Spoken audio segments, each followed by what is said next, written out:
Telogen इफ्युएम म्हणजे actually आपण बोललो तर हा एक ब्रॉड टर्म आहे ज्याच्यामध्ये कुठल्याही प्रकारचा खूप सिव्हिअर हेअरफॉल होत असेल, म्हणजे अगदी आपण हात टाकला की असे लगेच केस बाहेर येतात.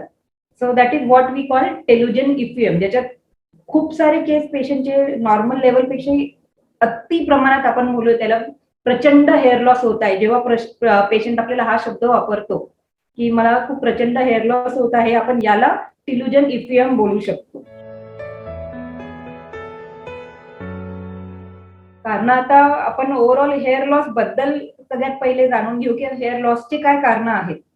तर ओव्हरऑल आपण म्हणूया आपलं जे बॉडीच्या आत जे सुरू आहे, म्हणजे आपली बॉडी हेल्दी आहे की नाही त्यावर डिपेंड राहतं. आपली जर बॉडी आतून हेल्दी आहे तर आपले हेअर हेल्दी राहणार. सो हेअर इज समथिंग आपले बॉडीचे इंटरनल स्टेटस रिफ्लेक्ट करतात.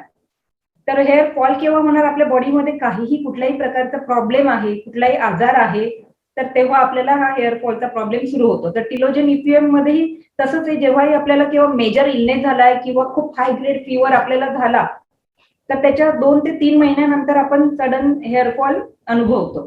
तर पेशंट जेव्हा आपल्याकडे येतो, माझ्याकडे जेव्हा पेशंट येतो तेव्हा कंप्लेंट करत असतो, डॉक्टर मी कुठेही जाते की मला हेअरफॉल म्हणजे माझ्या अख्ख्या घरात, माझ्या बेडरूम मध्ये, बाथरूम मध्ये, अक्षरशः किचन मध्येही केस सापडतात. तर हे जेव्हा पेशंट कंप्लेंट करतो आम्ही त्याला लेबल करतो की he is a case of or she is a case of telogen effluvium. तर सगळ्यात पहिलं रिझन म्हणजे illness, any major illness. Apart from that मग बरेचसे न्यूट्रिशनल फॅक्टर्स असतात की पेशंटचं डाएटच बरोबर नाहीये, फॉल्टी आहे, त्याच्यात प्रोटीन इंटेक बरोबर नाहीये, मल्टीव्हिटॅमिनचा इंटेक बरोबर नाहीये. हे झालं एक रिझन. नेक्स्ट रिझन असणार आहे स्ट्रेस. आपल्याला ते वाटायला साधं वाटतं की स्ट्रेसने काय म्हणून, बट स्ट्रेसने बॉडीमध्ये आपल्या कुठल्याही प्रकारचे कुठलाही आजार होऊ शकतो. So even that stress, mental stress, mental exertion जे होतं किंवा पेशंट कुठल्याही डिप्रेशन मधून जातो तर त्याच्या 2 ते 3 महिन्यानंतर सिव्हिअर हेअरफॉल होऊ शकतो. अलॉंग विथ दॅट हिमोग्लोबिन कमी असणार, थायरॉइडचे काही इश्यूज असणार, असे एनी हेल्थ इश्यूज जेव्हा असेल तेव्हा आपल्याला हेअरफॉल होऊ शकतो. हेअरफॉल जे दिसणार सगळीकडे दिसणार. इव्हन आता जेव्हा पेशंट आमच्याकडे येतात चेक करायला, तेव्हा आम्ही फक्त एकच, आपण स्वतःही चेक करायचं म्हटलं कसं करायचं, तर आपण म्हणतो एक अशी हेअरचं स्ट्रँड एवढं घ्यायचा आणि जस्ट आम्ही ते पुल करतो. खूप जास्तही प्रेशरने त्याला पुल केलं तर अक्षरशः म्हणजे हातामध्ये त्याचे 20% तरी हेअर आलेले असतात. आपण जेवढे पकडले त्यापेक्षा तेवढे जर असेल तर त्याला आपण म्हणू हे एक लक्षण आहे टेलोजन इफ्युएमचं, which we can label it as telogen. त्याहून कमी असेल तर we just label it as normal hair fall आहे आणि त्याप्रमाणे ट्रीटमेंट देतो आपण. की आता किती काय टिकतं म्हणण्यापेक्षा आपण जर त्याला ट्रीटमेंट नाही केलं तर patient will end up losing majority of his or her hair. तर किती काळ टिकते असं आपण याला नाही बोलू शकणार. त्याचे मॅक्झिमम हेअर लॉस होऊन जाणार. जर त्यांनी नंतर न्यूट्रिशनल वगैरे जर थोड्याफार जर काळजी घेतली तर काही प्रमाणात हेअर ग्रोथ येणारही. पण जर आपण त्याला प्रॉपर ट्रीटमेंट दिली डॉक्टरकडे जाऊन तर definitely it will be better option.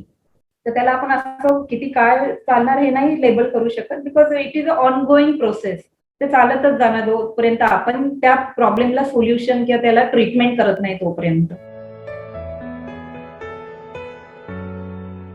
Maximum time जेव्हा एवढा हेअरफॉल होतो आहे तर पेशंट स्वतःच कोणी घरी नाही बसून राहत आयडियली. कारण अगदी म्हणजे माझ्याकडे असेही पेशंट आहे की अगदी 10-12 केस त्या दिवसाचे तरी ट्रीटमेंटला येतात. तर if it is so severe hair fall, सगळीकडे केस दिसताय तुम्हाला हेअरफॉल, सकाळी मोस्टली उठल्यावर आपल्या उशीवर खूप सारे केस दिसतात, that is the time you should diagnose yourself as telogen effluvium आणि ट्रीटमेंट घेतली पाहिजे आपण.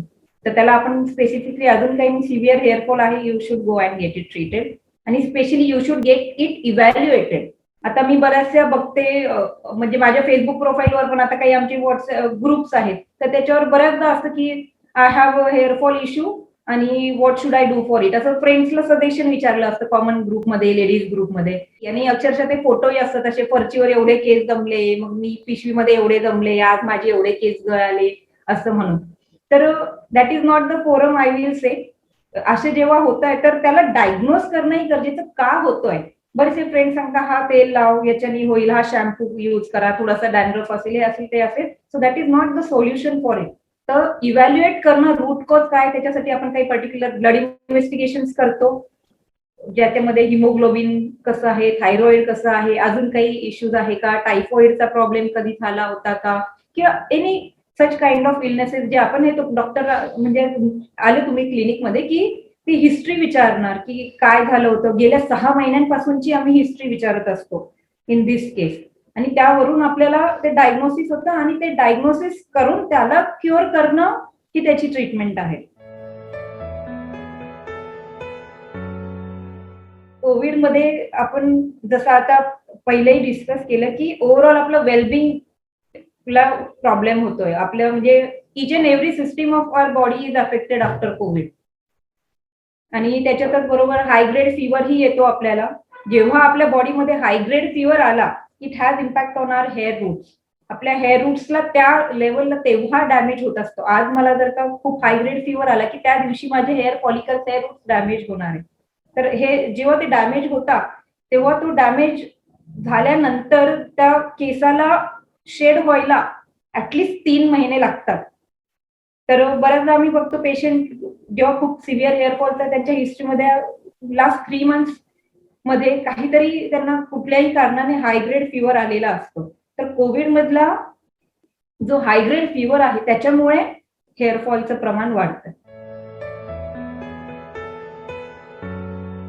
तर आपण ट्रीटमेंट म्हटलं तर ऍटलिस्ट 4 ते 6 महिन्याची ट्रीटमेंट असते. कारण जेव्हाही आता हेअर रूटला डॅमेज झालाय किंवा त्या हेअर फॉलिकलला डॅमेज झाले, त्याच्यातून हेअर शेड झाला आहे, तर सगळ्यात पहिले आम्ही जेव्हा ट्रीटमेंट देतो तर ऍटलिस्ट राहता काही मल्टीव्हिटॅमिनच्या टॅबलेट्स राहतात, आयर्नच्या टॅबलेट्स राहतात, ओमेगाच्या टॅबलेट्स राहतात. त्याच्यासोबत आम्ही हेअर ऍप्लिकेशनला पण, हेअर स्कॅल्पला, रूट्सला ऍप्लिकेशनसाठी पण काही लोशन्स देत असतो डिपेंडिंग ऑन सिव्हिअरिटी. जर टिलोजेन इफ्युम आहे तर 2 किंवा 3 टाईपचे त्यावर मेडिसिन्स द्यावे लागतं, लावायला lotions. Along with that dandruff आहे का चेक करावं लागतंय, त्याच्यासाठी त्याप्रमाणे जो स्कॅल्पची कंडिशन आहे त्याप्रमाणे शॅम्पू देतो. आणि ही झाली बेसिक होम केअर जे पेशंटने ऍटलिस्ट 4 ते 6 महिने फॉलो करायचे आहे. या व्यतिरिक्त क्लिनिकमध्ये आम्ही काही ट्रीटमेंट्स ऍडवाइज करत असतो. त्यात पण आम्ही डिफरन्शिएट करतो क्लिनिकचे ट्रीटमेंट गरजेच्या आहेत की नाही. तर जसं आपण बोललो हातात जर का एवढे केस आले दॅट मीन्स आपल्याला along with the home care जे टॅबलेट्स दिले आहेत त्याच्यासोबत क्लिनिकच्या ट्रीटमेंटचीही गरज आहे. तर क्लिनिकच्या ट्रीटमेंट म्हणजे काय, मिझोथेरपी आणि पीआरपी या बेसिक 2 ट्रीटमेंट आहे जे आम्ही करत असतो. तर मिझोथेरपी म्हणजे काय, तर त्याच्यात काही प्रकारचे मल्टीव्हिटॅमिनचे इंजेक्शन असतात जे आम्ही स्कॅल्पमध्ये इंजेक्ट करतो.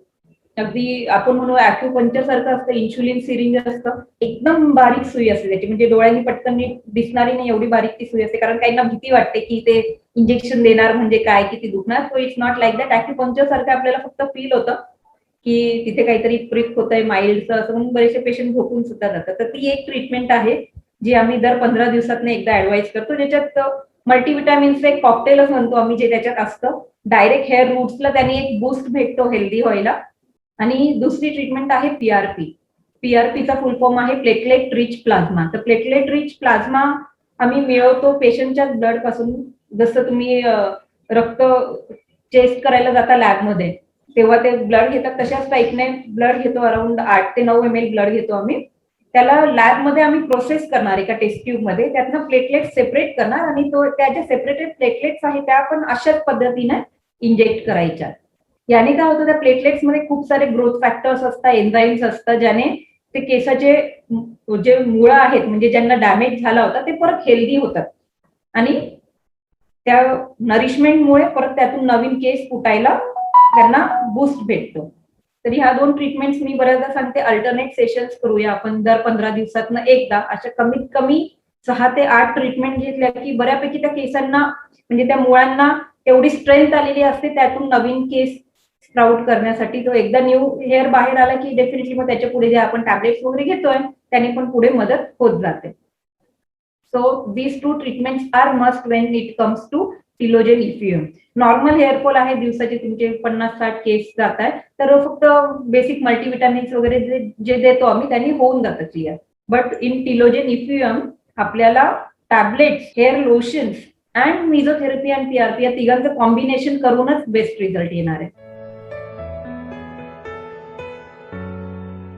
मॅक्झिमम केसेस येतात केस पूर्ण परत, पण आपण त्याला 100% नाही म्हणूया. अगेन ते कशावर डिपेंड राहतं, पेशंटचा प्रोटीन इंटेक कसा आहे, पेशंटचं न्यूट्रिशनल लेवल्स बरोबर तेवढं न्यूट्रिशन पेशंट घेतो आहे का, हे सगळं त्याच्यात मॅटर करतं along with the treatment given to the patient.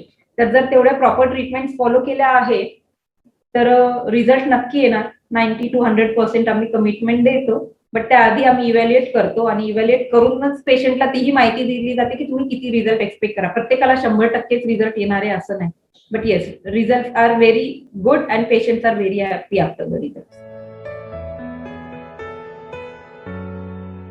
Frankly speaking घरी करण्यासारखे उपचार आपण नाही सजेस्ट करणार. नॉर्मल हेअरफॉल आहे किंवा डॅन्ड्रफ आहे, खूप हेअर ड्रायनेस आहे, तर त्यासाठी आपण काही हेअर पॅक्स म्हणा किंवा असं काय देतो. बट जर टिलोजेन इफ्युम आहे तर I will not recommend any home remedies for it. Just the thing is, जे तुम्हाला हेअर लोशन दिलेलं असतं त्यासोबत तुम्ही मसाज करणं पण स्कॅल्पला गरजेचं आहे. तर ते लोशन लावून मसाज करणं तेवढीच एक आपण होम केअर बोलू शकतोय टिलोजेन इफ्युम मध्ये. कारण जेव्हा आपण मसाज करतो तेव्हा ते ब्लड सर्क्युलेशन होतं तिथे, त्या ब्लड सर्क्युलेशननी हेअर रूट्स अजून स्ट्रॉंग बनणार आणि त्यातून न्यू हेअर, छान हेल्दी हेअर स्प्राउट होणार. तर तेवढं एक गरजेचं आहे, बाकी होम रेमेडीज नाही. येस, प्रोटीन इंटेक वाढवायचा आहे सगळ्यांनी, तर ती पण एक आपण होम रेमेडी सारखंच बोलूया. डाएट मॉडिफिकेशन किंवा हेल्दी डाएट, हेल्दी लाईफस्टाईल जे आपण त्याच्यात केलं पाहिजे. तर जेव्हा आपण व्हेजिटेरियन आहे, नॉन व्हेजिटेरियन आहे, त्याप्रमाणे पेशंट्सने डिसाईड करून प्रोटीन इंटेक वाढवणं गरजेचं आहे. जर व्हेजिटेरियन, बरेचसे माझे पेशंट आहे जे व्हेजिटेरियन म्हणतात मग आम्ही काय करू आता, तर त्याच्यामध्ये मी म्हणते ऍटलिस्ट मी पनीर, सोयाबीन, मशरूम्सचा इंटेक वाढवू शकताय, दही आणि स्प्राउट्स, कडधान्य याचा जर का तुम्ही इंटेक वाढवला तर जेव्हा त्या हेअर रूट हेल्दी होऊन त्यातून नवीन हेअर स्प्राउट होतोय तर त्याला प्रोटीनची खूप आवश्यकता असते. कारण आपले हे जे केस आहे इट इज प्युअर प्रोटीन. तर त्याला जेव्हा आपण प्रोटीन सप्लाय करणार तेव्हा हेल्दी हेअर येणार. So this is what we can do at home. Mostly आमच्याकडे जेव्हा टिलोजेन इफ्युएमचे पेशंट्स येतात, व्हेरी फर्स्ट थिंग खूप टेन्शन मध्ये असतात. It is just a hair fall, ते आपल्याला असं वाटतं, but for them it is like, पहिला प्रश्न असतो मी थकली तर नाही होणार आहे ना, विमेनचा स्पेशली. बॉईजचा पण तसंच असतं की आता काय होणार माझं, मी एवढे केस गेले तर. तर very first thing is I will say don't panic.